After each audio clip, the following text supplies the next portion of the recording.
Hi, my name is Rick Blanke, Managing Partner of Blanke Schein Wealth Management, and welcome to the next installment of our Financial Foundation series. In this episode, we're going to discuss restricted stock units, or RSUs. What are they? What are the pros and cons? You know, the employment landscape today is a lot different than it was 20 or 30 years ago.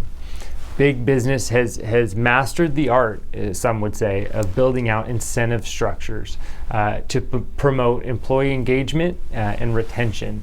It gives employees ownership interest in the company over a vesting schedule or over time. So let's dive into that. What are restricted stock units? They're simply a form of compensation issued by an employer to an employee in the form of shares in the company. Restricted stock units are issued through a vesting plan and a distribution schedule that are determined through requirements for the employee for certain milestones or a particular length of time with the company. Now, until the RSUs vest, there's no tangible value.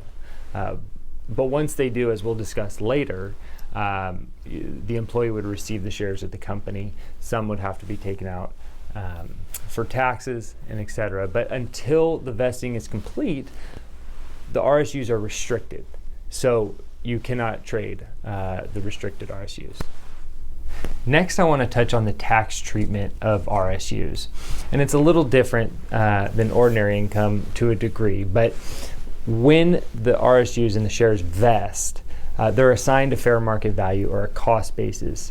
At that same point, those RSUs are taxed as ordinary income to the employee in the year that they vest.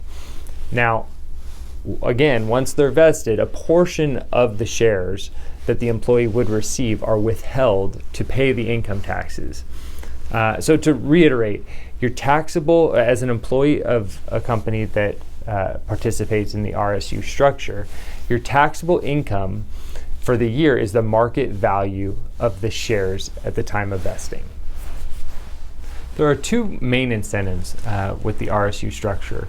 It incentivizes the employee to stay with the firm or the company over the longer term, and that benefits the employee because that means they will be receiving more shares over the longevity of their time with the company. And the second main incentive is to help the company succeed.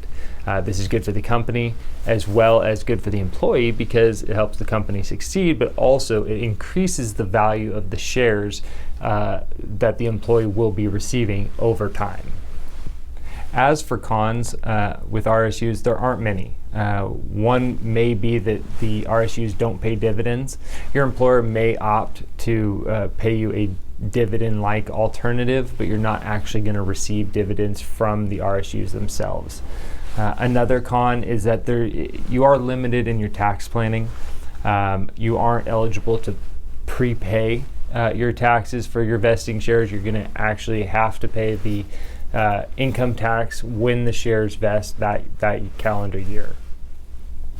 At Blanke Schein Wealth Management, we have tremendous experience working with clients on their compensation packages and structures. If you have any questions, it is a very confusing topic, but if you do have any questions, please don't hesitate to reach out. We'd love to have a conversation. Just click the link below and visit our website. We'd love to talk to you. Thanks.